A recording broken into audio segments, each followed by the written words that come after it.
It's not true. I don't discriminate against gag reflexes. I'll take whatever I can get. How you guys feeling tonight, Jonesboro? I knew you were going to say woo. Do you want to let you in on a little industry secret? The rest of the comedians are going to hate this. I'm going to tell you anyways.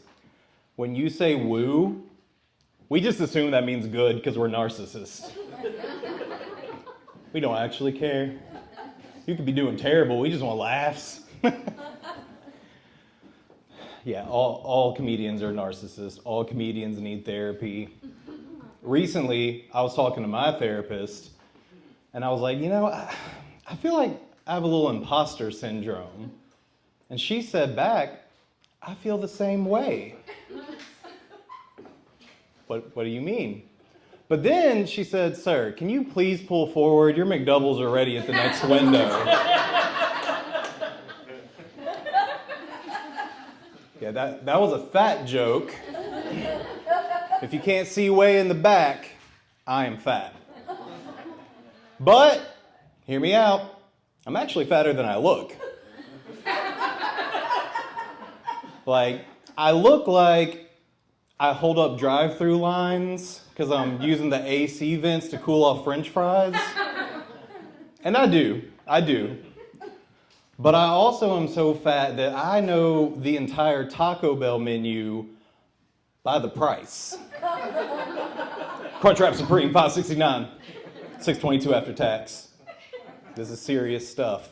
I am actually at a level of fat that I recently was walking into a donut shop that I'd only been to twice.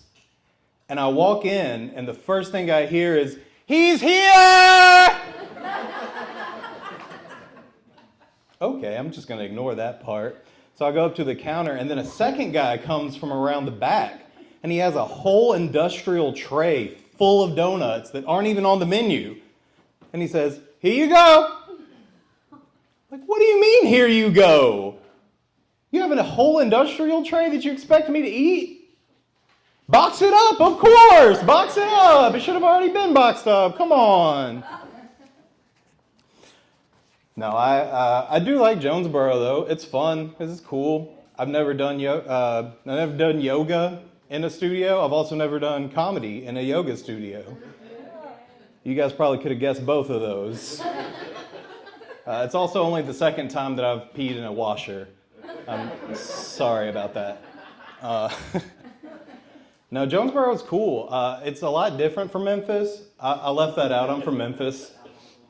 It's a lot different in the way that I haven't had one person ask me for change. Not one. I've been out there all night. Not one person to ask me for change. You're just on the wrong street. Oh, is that the problem? See, I like to hang off Beale Street because they have the best homeless guys. Because they don't just ask you for change. I had a guy one time, he comes up and he's like, "Hey man, you got any change for me?" And I was like, "Oh, no.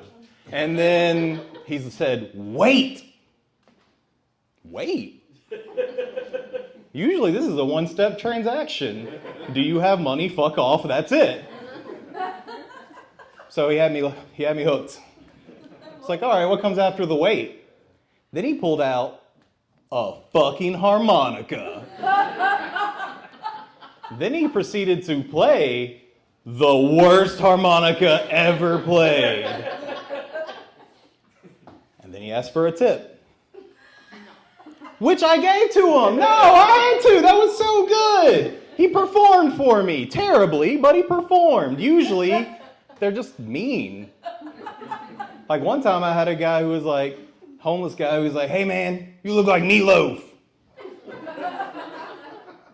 To this day, I don't know if he meant the food or the singer. I do not know which one is better. But what do you even say back to a homeless guy? "Hey, you look like meatloaf." "Hey, you look like a meth wizard." I don't know. You're not going to get the best of a guy who's already chosen insulting you over asking for change. He's got nothing left to lose. The first time I was verbally assaulted by the residentially challenged, was when a guy came up and he said, "Hey man, you got $1 for me?" I was like, "Oh, I'm so sorry, I really don't." And he said, "All right, hold up." I'm like, "Oh, come on, man, take care of me. Somebody been taking good care of you? Look at you." Yeah, I was body shamed by a bum. But through all these encounters, I've learned good lessons, and now I'm prepared. When a homeless guy comes up to me, he's like, "Hey man, you got some change?" I'm like, "Buddy, I got something that'll change your whole life." And I give him a harmonica. All right, guys, I've been Ryan Bush. Thank you so much.